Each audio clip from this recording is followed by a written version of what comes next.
What's good? We back with the Boxing Clinic. It's your boy CJ Goodfella, and Luis Ortiz is supposed to be back on the scene versus Daniel Marks. And he been around doing the interviews and showing his face again. And y'all know how I feel about him. He cheated versus Latif Coyote. People act like it didn't happen. He said it wouldn't happen again. Then he tested positive again. I don't care what the WBC say about the heart thing, because he lied on the press conference talking about he couldn't make it to the Wilder press conference because of the hurricane, and the hurricane had been passed and the airports was up. Wilder spoke on it and said that he had heard intel that, Ortiz was flushing the stuff out of his system. And that's why he was at the hospital using the IV to flush the BS out of the system. If it's true or not true, the WBC cleared them. It did their due diligence. They did their due diligence to see what happened and get to the bottom of it. At the end of the day, that's just not the sanctioned body I trust. I understand that they was one of the first to implement the random vital drug testing, which is cool, but they let Luis Nery slide. They tried to back him and said he really wasn't on it. Now they letting Ortiz slide and back him and say he really wasn't on it. But Max Verne failed a drug test. They tried to back him and said he wasn't on it. He missed a drug test. They tried to back him and support him on that. Joseph Parker missed a drug test. They kind of, distanced themselves from them. He was already a champion, but he didn't, I don't know where he stands with WBC. But all I'm saying is they consistently protecting, PED offenders, man. And, I can't disagree with their ruling because I'm not knee deep in it and I don't know all the facts. And maybe Ortiz is clean. And we're going to say that he is.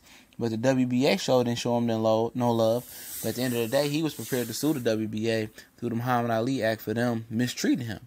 So maybe that's why the WBA slammed the door on him that quick. And they wanted to protect Anthony Joshua because they know Anthony Joshua brings more revenue than Luis Ortiz. And they know it was a great chance that Luis Ortiz was going to beat Anthony Joshua. Before Anthony Joshua popped on the scene for real, a lot of you guys was nut hugging on Luis Ortiz tough.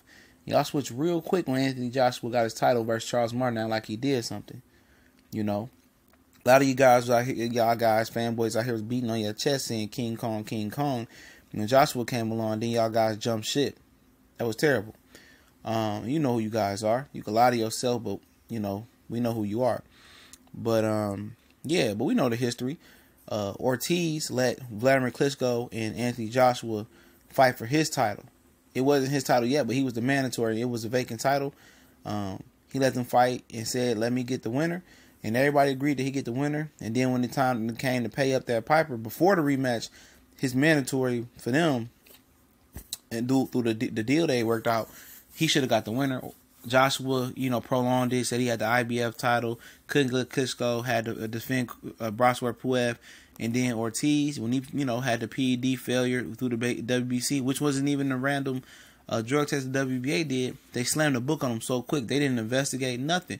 And I understand that he's a repeat offender, but he, stands the right to stand trial amongst a sanctioned belt body, and they slammed the door on him so quick to see what was going on. You know why they slammed the door? Because Eddie Hearn has them in their back pocket, and they never wanted him to fight Anthony Joshua.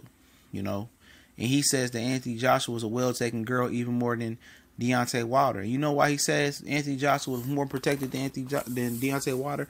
Because it's factual. A lot of you Anthony Joshua fanboys and UK fanboys can't stomach it.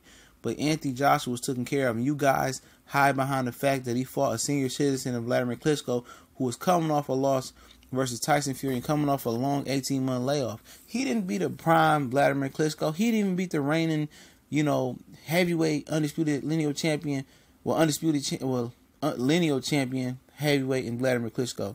He beat a shell of that guy, and you guys hide behind that. And then the Dylan White win don't look no good. And Charles Martin, what else has he done?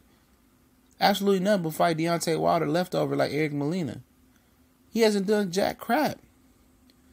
And you guys act like, oh, Deontay Wilder is well taken care of. At the end of the day, nobody's calling Wilder the best heavyweight. Everybody's calling Joshua, but he hasn't earned it. And Ortiz is saying that. He's protected. He's very protected by Eddie Hearn. Eddie Hearn don't want to let him compete because they know he's going to get beat, even though they rhyme. And that's what Ortiz is saying. He says, well, he's more protected. And a lot of people don't want to understand that. You know, and hopefully Ortiz can jump back in there, beat Daniel Marks, and get back in the mix. But Joshua don't want to compete versus anybody. And that's what he said in this article. I'm going to leave the article in the description. He said, Anthony Joshua, if anybody got any posts or can fight a little bit, Anthony Joshua don't want no smoke. That's why he's shortchanging these guys out here. And you guys over in the UK, Anthony Joshua fans, continue to protect the BS and act like y'all can't see the BS. And that's why you guys are fanboys. A real boxing guy can see through the BS. And see through all the masquerades that they're doing, you know. And a lot of you guys can't see through it, but in due time, hopefully you can see when somebody knock out Joshua's jaw back in his throat.